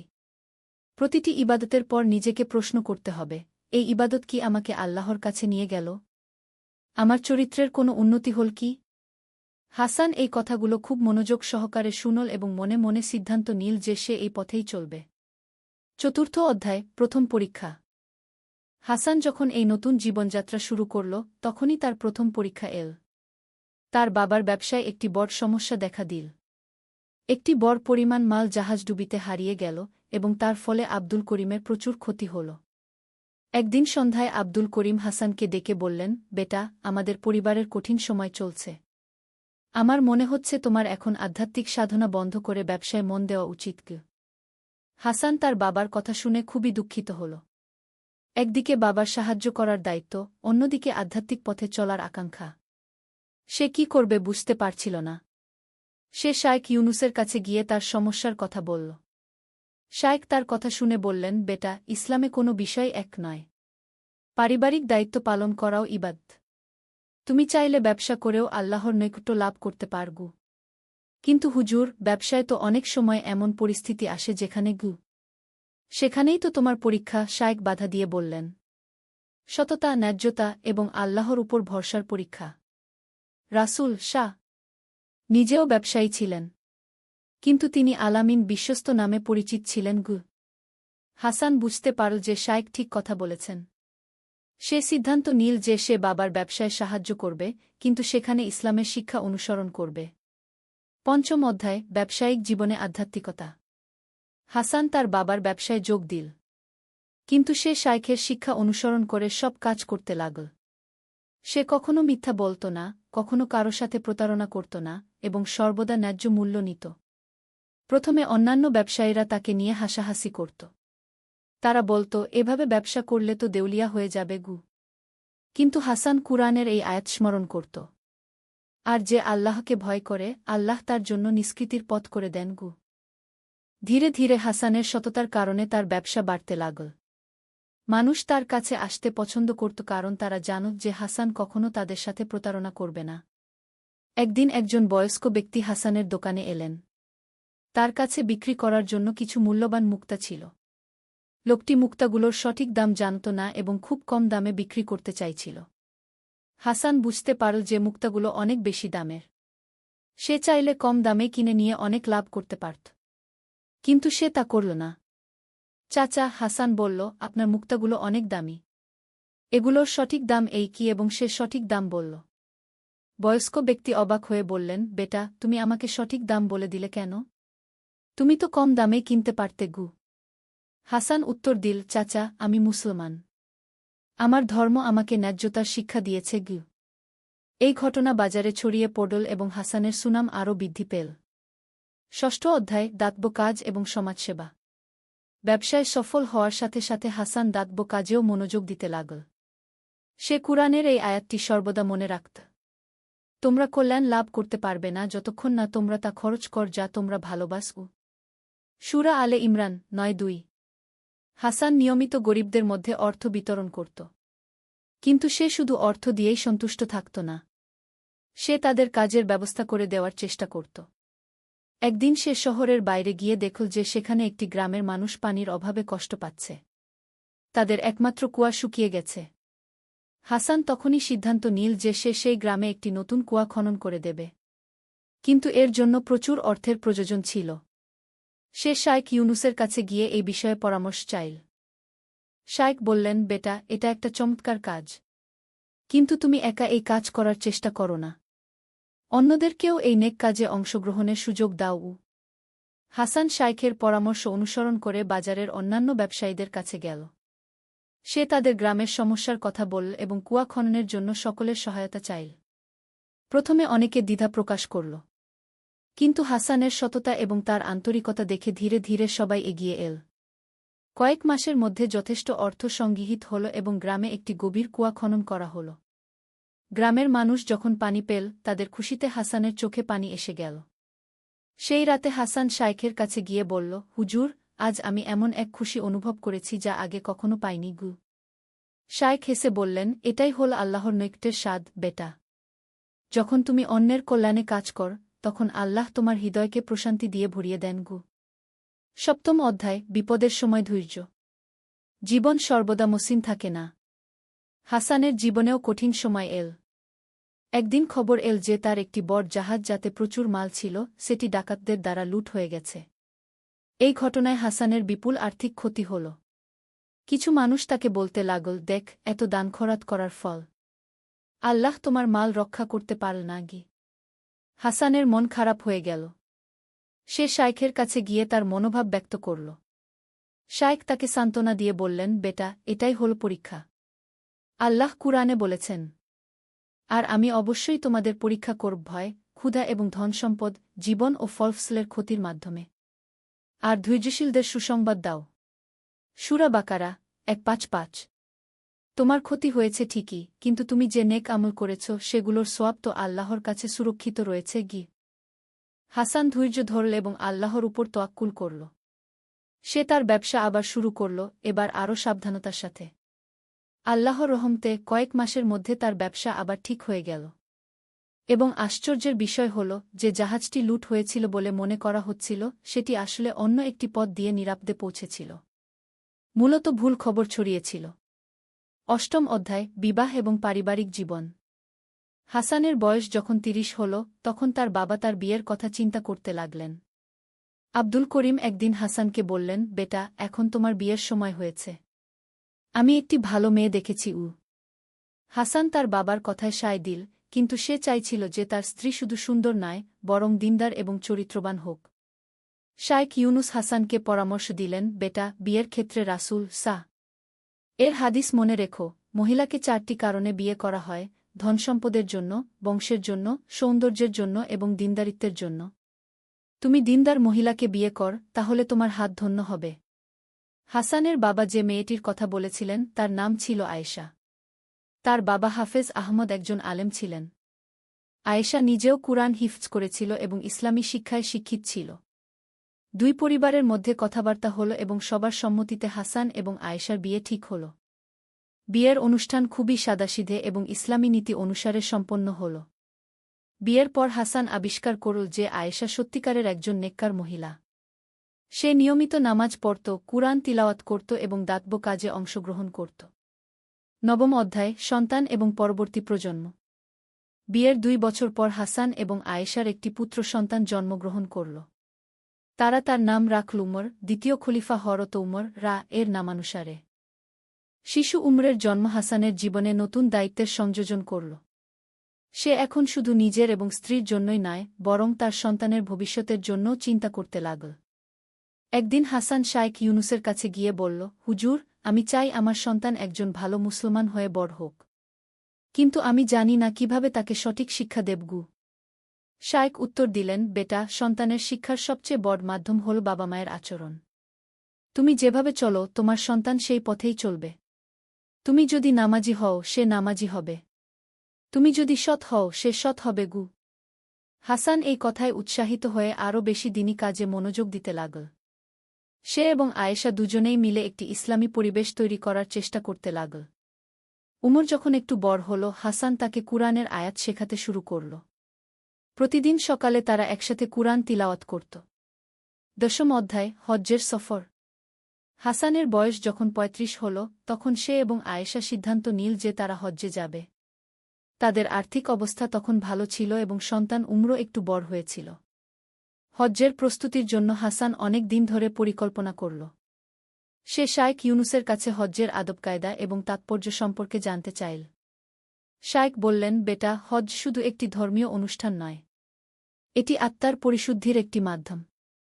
যখন তুমি কাবা শরীফ দেখবে তখন মনে হবে যেন তুমি আল্লাহর ঘরে এসেছ।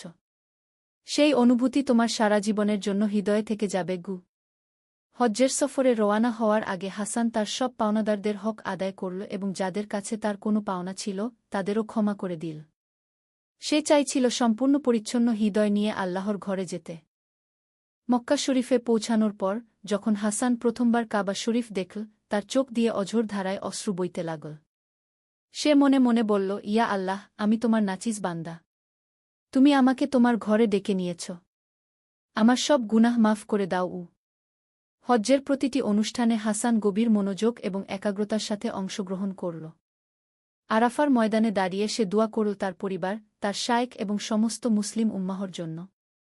হজ্জ শেষে যখন হাসান বাগদাদে ফিরে এল, তার মুখে ছিল এক আলাদা নূর। সে আগের চেয়ে আরও বেশি বিনয়ী এবং আল্লাহমুখী হয়ে গিয়েছিল। একাদশ অধ্যায়, সমাজ সংস্কার। হজ্জ থেকে ফিরে এসে হাসান তার চারপাশের সমাজের দিকে আরও বেশি মনোযোগ দিতে লাগল। সে দেখতে পেল যে অনেক মানুষ ধর্ম সম্পর্কে সঠিক জ্ঞান রাখে না এবং কুসংস্কারে লিপ্ত। একদিন হাসান শাইখ ইউনুসের কাছে গিয়ে বলল, হুজুর, আমার মনে হচ্ছে আমাদের সমাজে দ্বীনি শিক্ষার অভাব রয়েছে। মানুষ ইসলামের নামে অনেক ভুল কাজ করছে গি। শাইখ সম্মত হয়ে বললেন, তুমি ঠিক বলেছ। কিন্তু এর সমাধান কি? হাসান বলল, আমি চিন্তা করেছি যে আমরা একটি মাদ্রাসা প্রতিষ্ঠা করতে পারি যেখানে শিশুরা সঠিক ইসলামী শিক্ষা পাবে। শায়েখ এই প্রস্তাবে খুশি হলেন। চমৎকার ভাবনা। কিন্তু মাদ্রাসার পাশাপাশি বয়স্কদের জন্য শিক্ষার ব্যবস্থা করতে হবে। হাসান এবং তার কয়েকজন বন্ধু মিলে একটি মাদ্রাসা প্রতিষ্ঠা করল। সেখানে শুধু ধর্মীয় শিক্ষা নয়, বরং সাধারণ শিক্ষাও দেওয়া হতো। তারা চেয়েছিল যে ছাত্ররা ধার্মিক হওয়ার পাশাপাশি জ্ঞানী এবং দক্ষ হয়ে উঠুক। প্রতি শুক্রবার জুমার নামাজের পর হাসান মসজিদে একটি আলোচনা সভার আয়োজন করত। সেখানে তিনি কুরআন হাদিসের আলোকে জীবনের বিভিন্ন সমস্যার সমাধান নিয়ে কথা বলতেন। ধীরে ধীরে এই কার্যক্রমের প্রভাব পুরো এলাকায় পড়তে লাগল। মানুষ আরও সচেতন হয়ে উঠল এবং তাদের আচারাচরণে ইতিবাচক পরিবর্তন এল। দ্বাদশ অধ্যায়, জ্ঞানের অন্বেষণ। হাসান বুঝতে পারল যে শুধু ব্যবসা এবং দাতব্য কাজই যথেষ্ট নয়, তাকে আরও গভীর ইসলামী জ্ঞান অর্জন করতে হবে। সে শায়েখ ইউনুসের কাছে এই বিষয়ে কথা বলল। শায়েখ বললেন, বেটা, জ্ঞানের কোনো শেষ নেই। রাসূল শাহ বলেছেন, দোলনা থেকে কবর পর্যন্ত জ্ঞান অন্বেষণ কর। তুমি যদি সত্যিই জ্ঞান অর্জন করতে চাও, তাহলে তোমাকে অন্য আলেমদের কাছেও যেতে হবে। হাসান তখন বাগদাদের বিভিন্ন বিখ্যাত আলেমদের কাছে যেতে শুরু করল। সে তাফসির, হাদিস, ফিকহ এবং আকিদা বিষয়ে গভীর অধ্যয়ন করতে লাগল। একদিন হাসান ইমাম গাজ্জালী এর বিখ্যাত বই ইহিজাউ উলুমিদ্দিন পড়ছিল। এই বইয়ে আধ্যাত্মিকতা এবং আত্মশুদ্ধির বিষয়ে বিস্তারিত আলোচনা ছিল। বইটি পড়তে পড়তে হাসান বুঝতে পারল যে সে এখনও আধ্যাত্মিকতার প্রাথমিক পর্যায়ে রয়েছে। তার আরও অনেক পথ পাড়ি দিতে হবে। সে শায়েখের কাছে গিয়ে বলল, হুজুর, আমি ইমাম গাজ্জালীর বই পড়ে বুঝতে পারলাম যে আমি এখনও অনেক পিছিয়ে আছি। শায়েখ হেসে বললেন, এটাই হলো আসল জ্ঞানের লক্ষণ, বেটা। যত বেশি তুমি জানবে তত বেশি বুঝবে যে তুমি কত কম জান। এই বোধ তোমাকে আরও বিনয়ী এবং আল্লাহর কাছে আরও নিবেদিতপ্রাণ করে তুলবে। ত্রয়োদশ অধ্যায়, পরীক্ষা এবং বিপদ। জীবনে যখন সবকিছু ভালো চলছিল, তখনই হাসানের জীবনে আরেকটি বড় পরীক্ষা এল। তার প্রিয় শায়েখ ইউনুস গুরুতর অসুস্থ হয়ে পড়লেন। হাসান প্রতিদিন শায়েখের সেবা করতে যেত। একদিন শায়েখ তাকে কাছে ডেকে বললেন, বেটা, আমার সময় শেষ হয়ে আসছে। আমি তোমাকে কিছু কথা বলে যেতে চাই। হাসানের চোখে পানি এসে গেল। হুজুর, এসব কথা বলবেন না। আল্লাহ আপনাকে সুস্থ করে দেবেন। বেটা, শায়েখ দুর্বল গলায় বললেন, মৃত্যু সবার জন্যই নির্ধারিত। কিন্তু মৃত্যুর পর কি থাকে সেটাই আসল। তুমি যে পথে চলেছ সেই পথেই চলতে থাকবে। মানুষের সেবা করবে, দ্বীনের প্রচার করবে এবং সর্বদা আল্লাহকে ভয় করে চলবে। কয়েকদিন পর শায়েখ ইউনুস ইন্তেকাল করলেন। তার জানাজায় হাজার হাজার মানুষ অংশগ্রহণ করল। হাসান বুঝতে পারল যে তিনি কত বড় একজন মানুষ ছিলেন। শায়েখের মৃত্যুর পর হাসান খুব দুঃখিত হয়ে পড়ল। সে অনুভব করল যেন তার জীবনের একটি অংশ চলে গেছে। চতুর্দশ অধ্যায়, নেতৃত্বের দায়িত্ব। শায়েখ ইউনুসের মৃত্যুর পর এলাকার মানুষ হাসানের কাছে আসতে শুরু করল। তারা তাদের বিভিন্ন সমস্যার সমাধান চাইত এবং দ্বীনী বিষয়ে পরামর্শ নিত। হাসান প্রথমে এই দায়িত্ব নিতে দ্বিধা করল। কিন্তু পরে সে বুঝল যে এটা আল্লাহর পক্ষ থেকে তার উপর অর্পিত একটি দায়িত্ব। সে শায়েখের খানকা নিজের তত্ত্বাবধানে নিল এবং সেখানে দ্বীনী শিক্ষা এবং আধ্যাত্মিক সাধনার কার্যক্রম চালু রাখল। হাসান দেখল যে সমাজে অনেক সমস্যা রয়েছে। দরিদ্রতা, অশিক্ষা, কুসংস্কার এবং নৈতিক অবক্ষয়। সে এগুলোর সমাধানের জন্য একটি সামগ্রিক পরিকল্পনা করল। প্রথমে সে গরিব পরিবারের শিশুদের জন্য বিনামূল্যে শিক্ষার ব্যবস্থা করল। দ্বিতীয়ত, প্রাপ্তবয়স্কদের জন্য বিভিন্ন দক্ষতা উন্নয়নের কোর্স চালু করল। তৃতীয়ত, স্বাস্থ্যসেবার জন্য একটি চিকিৎসা কেন্দ্র প্রতিষ্ঠা করল। পঞ্চদশ অধ্যায়, পরিবারের সাথে সময়। এত ব্যস্ততার মধ্যেও হাসান তার পরিবারের জন্য সময় বের করত। তার ছেলে উমর তখন 10 বছরের হয়েছিল এবং সে একজন মেধাবী এবং ধার্মিক শিশু হিসেবে বেড়ে উঠছিল। হাসান প্রতিদিন সন্ধ্যায় উমরের সাথে বসে কুরআন হাদিসের আলোচনা করত। সে চাইত উমর শুধু বই পড়ে জ্ঞান অর্জন না করে, বরং বাস্তব জীবনে তা প্রয়োগ করতে শিখুক। একদিন উমর তার বাবাকে প্রশ্ন করল, আব্বু, আপনি এত কাজ করেন কেন? আমাদের তো অনেক টাকা আছে।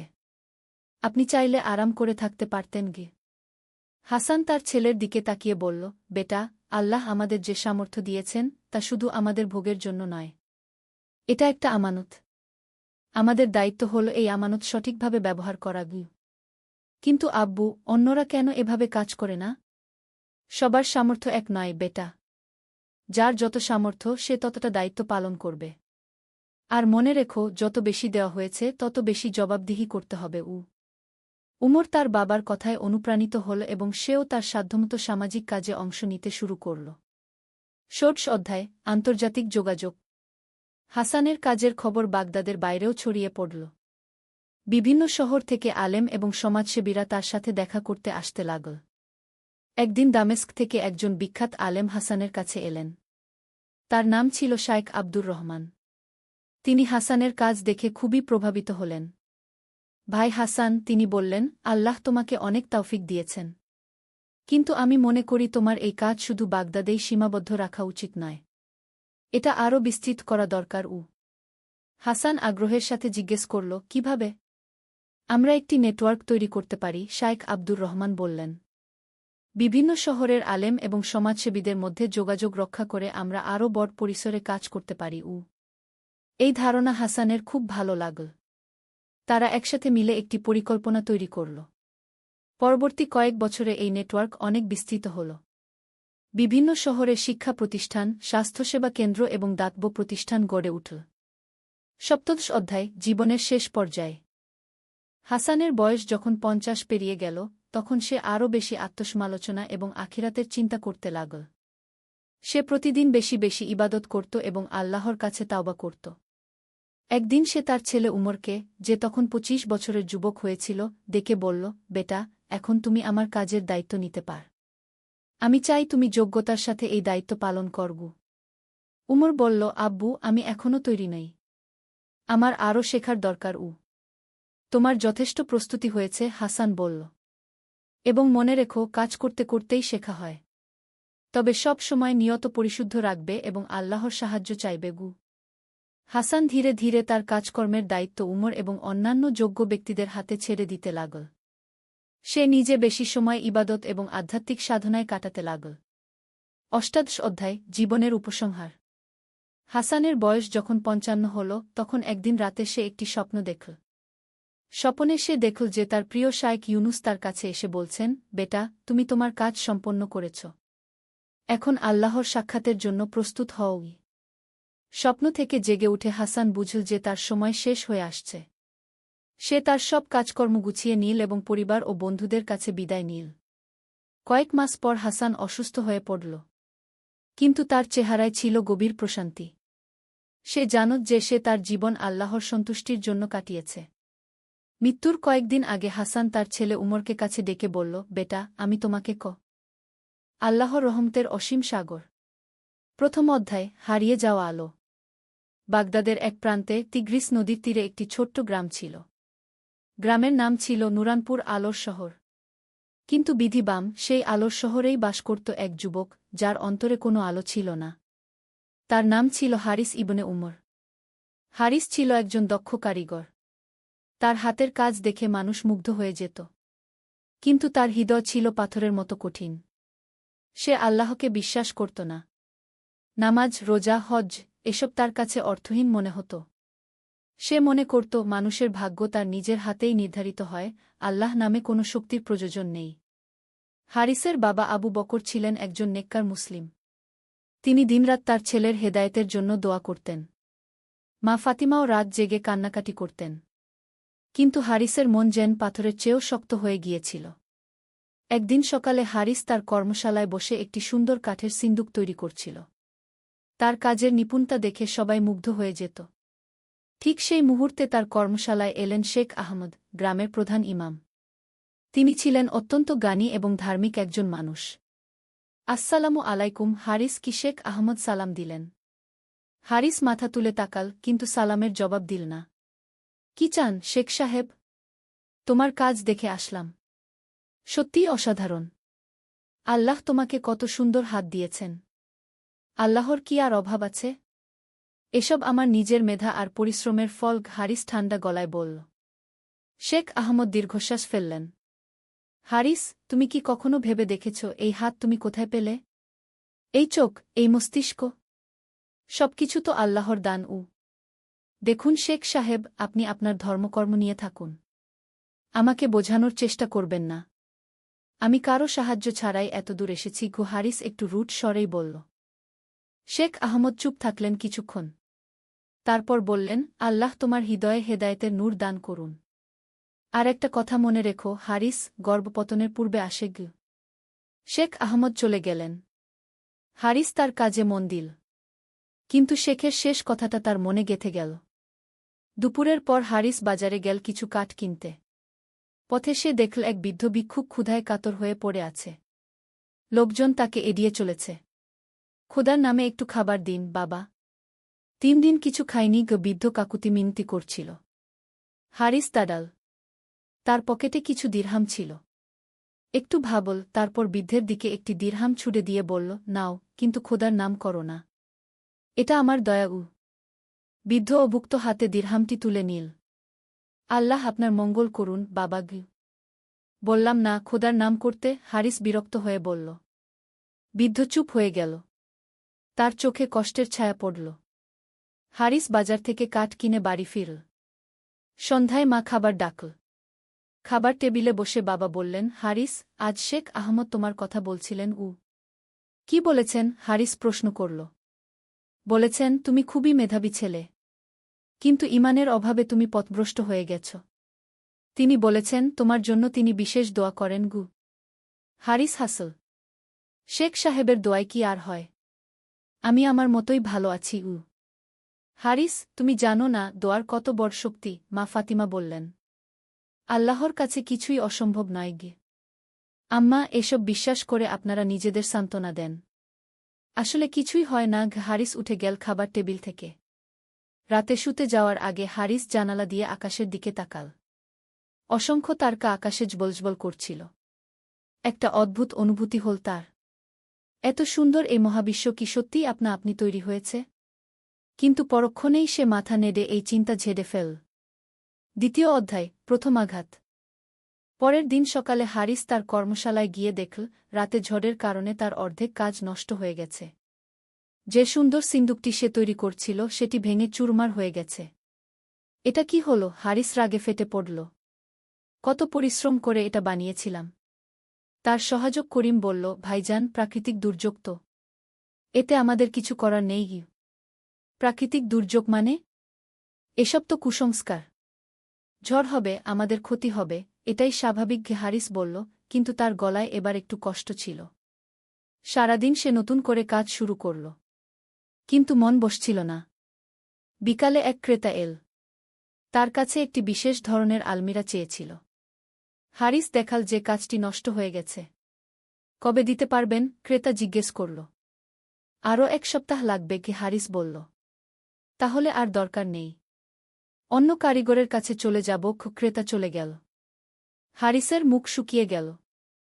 এই অর্ডারটি তার অনেক বড় আয়ের উৎস ছিল।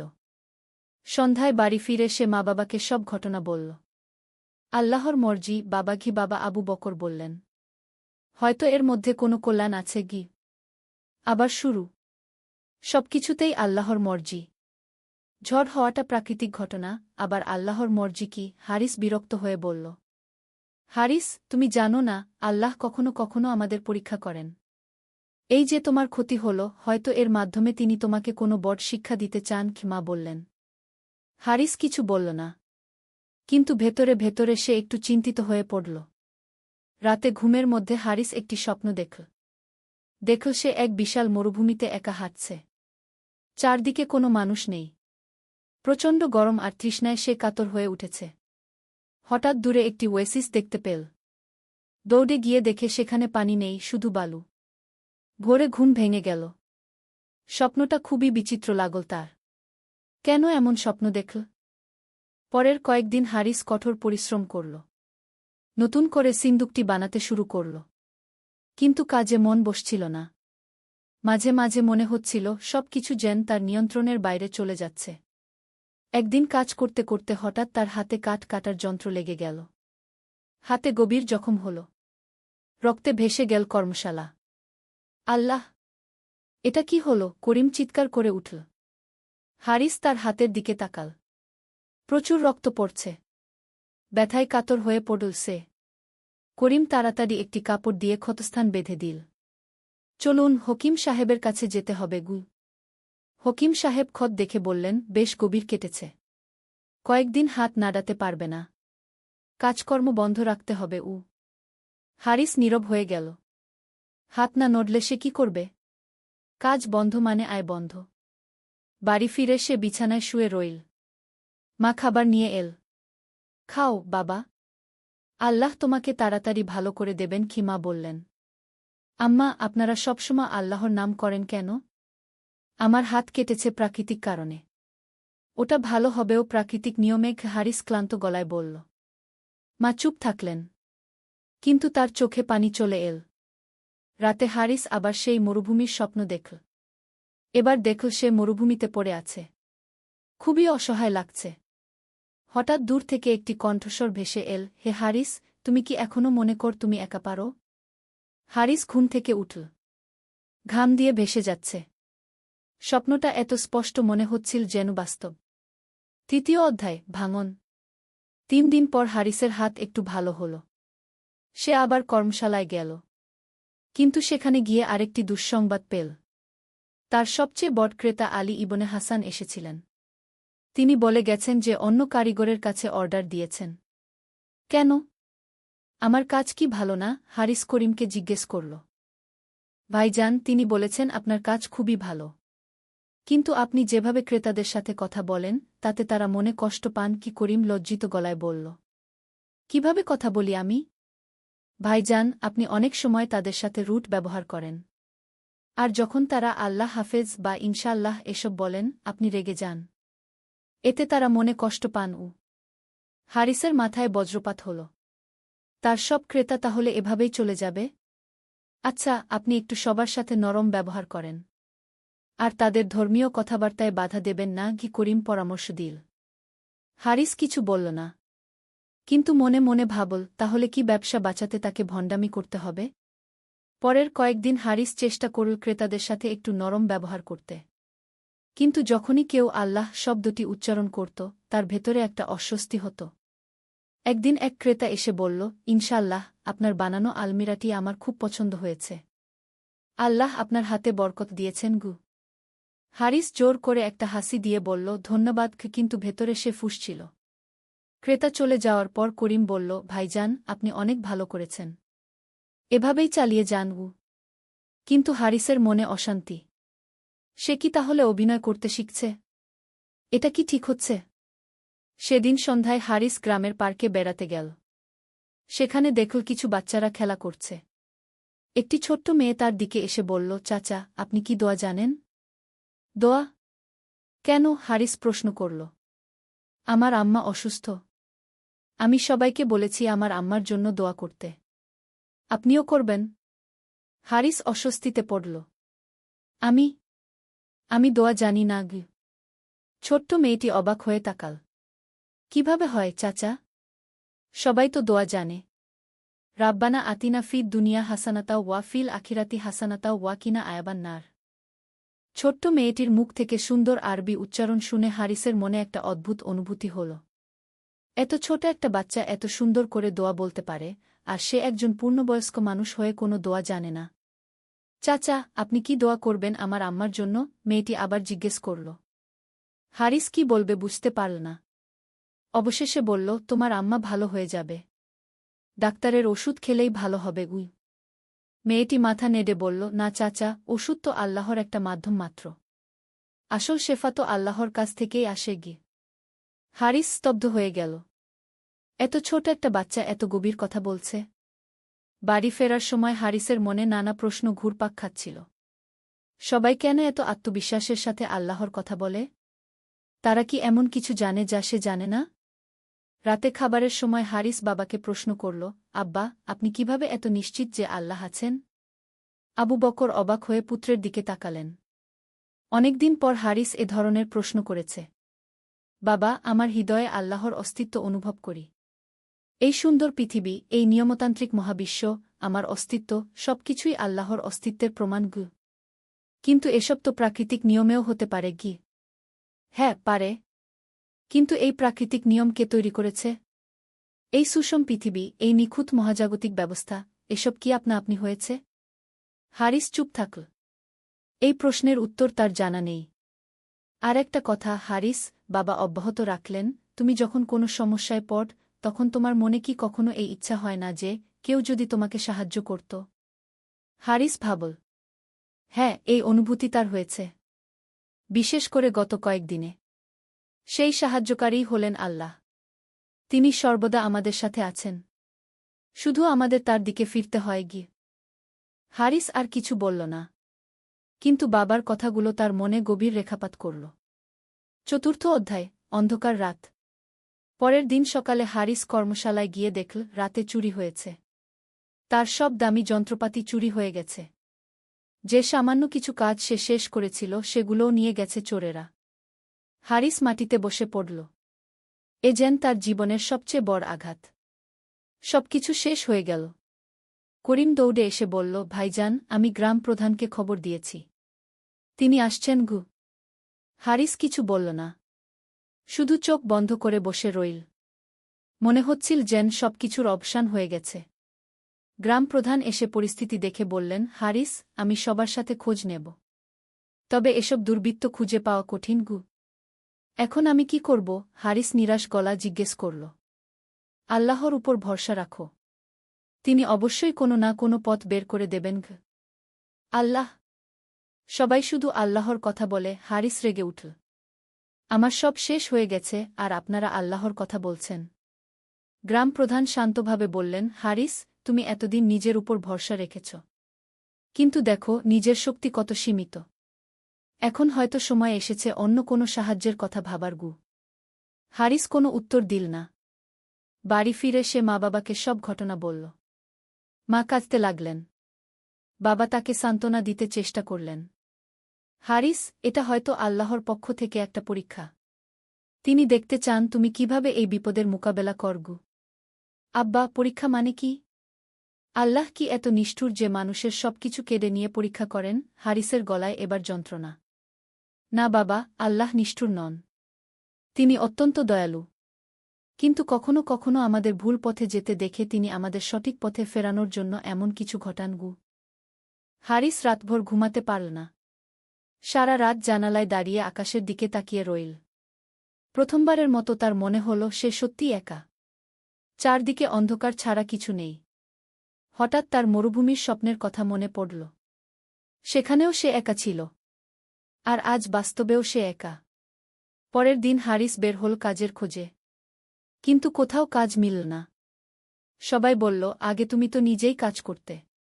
এখন অন্যের অধীনে কাজ করবে কেন? একটা কাজ পেল কৃষক জালালের ক্ষেতে।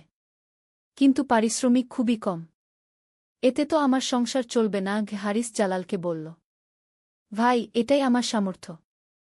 আর অনেকেই এর চেয়ে কমে কাজ করে। জালাল বলল। হারিসের কোনো উপায় নেই। সে কাজটা নিতে রাজি হল। খেতে কাজ করতে গিয়ে হারিস প্রথম বুঝল কায়িক পরিশ্রম কত কষ্টকর। সূর্যের প্রচণ্ড তাপে সারাদিন মাটি খোঁড়া, ফসল তোলা, সব কিছুই তার কাছে অসহ্য মনে হল। দুপুরে বিশ্রামের সময় অন্যান্য শ্রমিকরা ছায়ায় বসে আল্লাহর নাম জপ করছিল। কেউ কেউ নামাজ পড়ছিল। হারিস ভাই, আপনিও তো নামাজ পড়েন, ও একজন শ্রমিক বলল। আমি নামাজ পড়ি না। হারিস লজ্জিত গলায় বলল। সবাই অবাক হয়ে তাকাল। কেন ভাই? আপনি তো মুসলিম।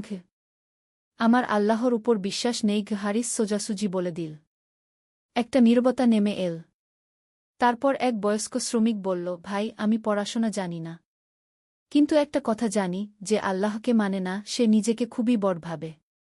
আর যে নিজেকে খুব বড় ভাবে, আল্লাহ তাকে ছোট করে দেন। হারিসের মনে শেখ আহমদের কথা মনে পড়ল। গর্ভপতনের পূর্বে আসে গু। সন্ধ্যায় কাজ শেষ করে বাড়ি ফিরল। সারা শরীর ব্যথা। হাত পা কাঁপছে। মা খাবার নিয়ে এসে বললেন, খাও বাবা। তুমি কত কষ্ট করেছ। আম্মা, আমি কি ভুল করেছি? হঠাৎ হারিস মায়ের কাছে প্রশ্ন করল। মা অবাক হলেন। কি বলছ বাবা? আমি বলতে চাইছি, আমার জীবনে এত সমস্যা কেন? আমি কি এমন কোনো অন্যায় করেছি? মা বসে পড়লেন পাশে। হারিস, তুমি মন্দ ছেলে নও। কিন্তু তুমি যে তোমার স্রষ্টাকে অস্বীকার কর, এটা একটা বড় ভুল।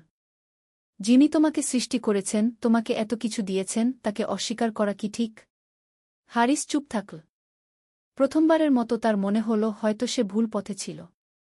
আম্মা, আমি যদি আল্লাহকে বিশ্বাস করতে চাই, কিন্তু পারি না? যদি আমার মনে সন্দেহ থেকে যায়? মা হেসে বললেন, সন্দেহ থাকা স্বাভাবিক, বাবা। কিন্তু সন্দেহ দূর করার চেষ্টা করতে হয়। আল্লাহর কাছে সাহায্য চাইতে হয়। কিভাবে চাইব? দোয়া কর। মনে মনে বল, হে আল্লাহ, আমি তোমাকে বিশ্বাস করতে চাই। আমার হৃদয়ে ঈমানের নূর দাও। হারিস কিছু বলল না। কিন্তু মায়ের কথাগুলো তার মনে গেঁথে গেল। রাতে ঘুমাতে যাওয়ার আগে হারিস দীর্ঘক্ষণ ছাদে দাঁড়িয়ে আকাশের দিকে তাকিয়ে রইল। অগুন্তি তারকা জ্বলজ্বল করছে। চাঁদ উঠেছে আকাশে।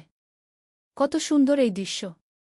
প্রথমবারের মতো হারিসের মনে একটা অনুভূতি হল, এই বিশ্বজগৎ কি সত্যিই আপনা আপনি তৈরি হয়েছে?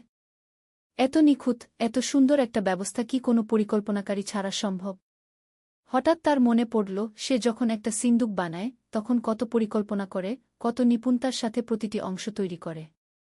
তাহলে এই বিশাল মহাবিশ্বের কোনো নির্মাতা নেই? এই চিন্তায় মগ্ন থাকতে থাকতে কখন যে ঘুমিয়ে পড়ল, টের পেল না। পঞ্চম অধ্যায়, প্রথম আলো। পরের দিন সকালে হারিস আবার জালালের ক্ষেতে কাজ করতে গেল।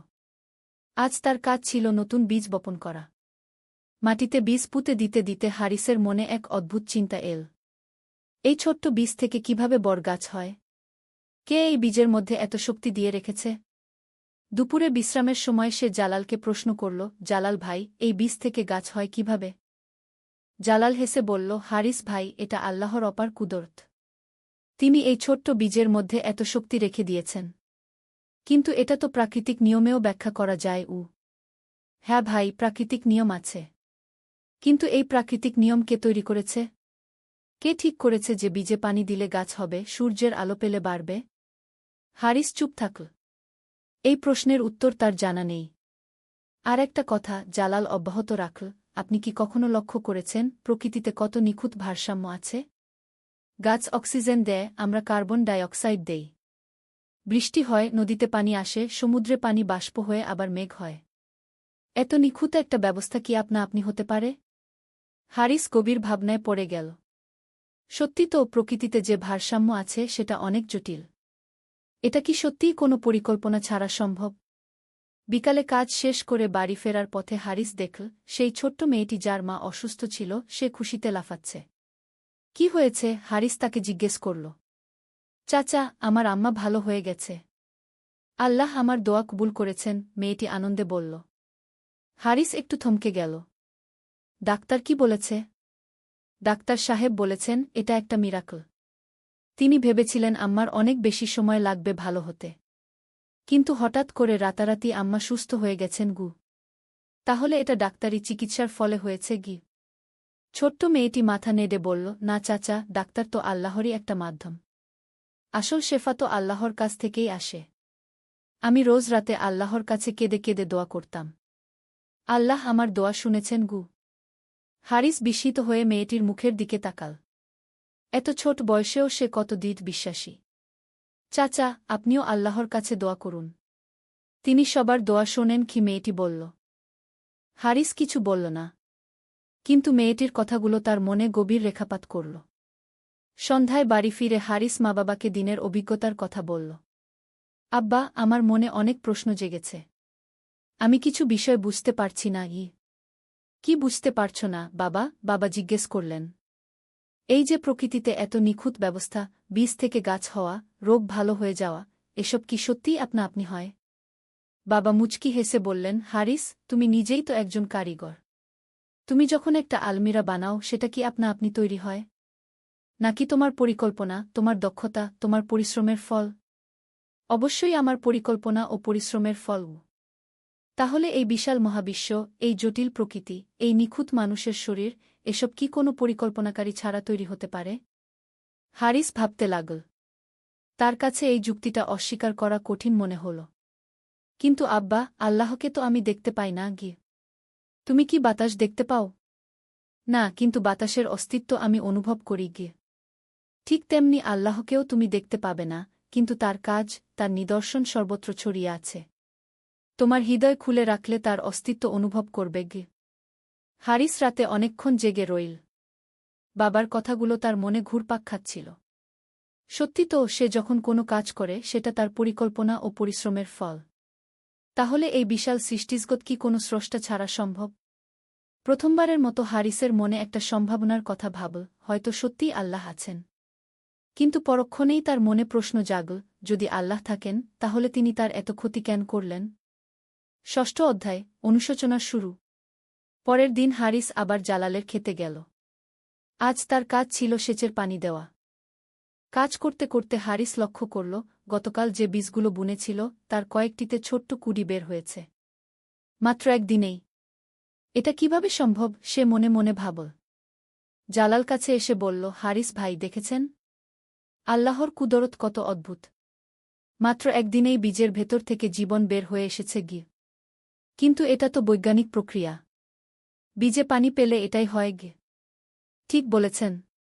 কিন্তু এই বৈজ্ঞানিক প্রক্রিয়াটা কে তৈরি করেছে? বীজের মধ্যে এই জীবনকে দিয়ে রেখেছে? হারিস চুপ থাকল। এই প্রশ্নের উত্তর দেওয়া তার পক্ষে কঠিন। দুপুরের বিশ্রামের সময় হারিস একা বসেছিল। হঠাৎ তার মনে সেই রাতের কথা মনে পড়ল যখন ঝড়ের কারণে তার কাজ নষ্ট হয়েছিল। তখন সে কত রেগেছিল। ভেবেছিল এটা শুধুই প্রাকৃতিক ঘটনা। কিন্তু এখন মনে হচ্ছে হয়তো সেটা একটা সংকেত ছিল তার গর্ব ভাঙানোর জন্য। তারপর মনে পড়ল হাত কেটে যাওয়ার ঘটনা। সেটাও কি কোনো সংকেত ছিল? তারপর চুরির ঘটনা। সবকিছু একসাথে হয়েছে যেন তাকে কিছু বোঝানোর জন্য। হারিসের মনে এক অদ্ভুত অনুভূতি হল। হয়তো এসব ঘটনা কোনো কাকতালীয় বিষয় নয়। বিকালে কাজ শেষ করে বাড়ি ফিরতে ফিরতে হারিস দেখল শেখ আহমদ তার দিকে এগিয়ে আসছেন। আসসালামু আলাইকুম। হারিস কি শেখ আহমদ সালাম দিলেন। এবার হারিস সালামের জবাব দিল। ওয়া আলাইকুমুসসালাম গে। শেখ আহমদ একটু অবাক হলেন। তোমার অবস্থার কথা শুনেছি। কেমন আছো? ভালো নেই শেখ সাহেব। সব শেষ হয়ে গেছে কি? হারিসের গলায় কষ্ট। হারিস, আল্লাহ যাকে ভালোবাসেন তাকে পরীক্ষা করেন। হয়তো তিনি তোমাকে সঠিক পথে আনার জন্য এভাবে পরীক্ষা করছেন গি। শেখ সাহেব, আমি কিছু প্রশ্নের উত্তর খুঁজছি গো। হারিস দ্বিধা করে বলল। শেখ আহমদ থমকে গেলেন। কি প্রশ্ন? আল্লাহ যদি সত্যিই থাকেন তাহলে তিনি আমার এত ক্ষতি কেন করলেন? শেখ আহমদ হেসে বললেন, হারিস, আল্লাহ তোমার ক্ষতি করেননি। তিনি তোমাকে সঠিক পথ দেখাতে চান। কিভাবে? তুমি এতদিন মনে করতে তুমি নিজের শক্তিতেই সবকিছু পারো। আল্লাহর প্রয়োজন নেই। তিনি তোমাকে দেখালেন যে মানুষের শক্তি কত সীমিত। এখন তুমি বুঝতে পারছ যে আল্লাহর সাহায্য ছাড়া মানুষ অসহায়। কিন্তু এত কষ্ট দেওয়ার দরকার ছিল? হারিস, বড় রোগের জন্য কঠিন চিকিৎসার দরকার হয়। তোমার হৃদয়ের রোগ ছিল গর্ব আর অহংকার। সেটা দূর করার জন্য এই কঠিন চিকিৎসার প্রয়োজন ছিল। হারিস চুপ থাকল। শেখের কথাগুলো তার মনে গভীর রেখাপাত করছে। আর একটা কথা, শেখ আহমদ চালিয়ে গেলেন, তুমি যে বিপদে পড়েছ এটা তোমার জন্য ক্ষতিকর নাও হতে পারে। হয়তো এর মাধ্যমে তুমি আল্লাহর কাছে ফিরে আসবে। আর তাহলে এই পার্থিব ক্ষতির চেয়ে অনেক বেশি লাভ হবে তোমার। শেখ সাহেব, আমি যদি আল্লাহকে বিশ্বাস করতে চাই কিন্তু পারি না?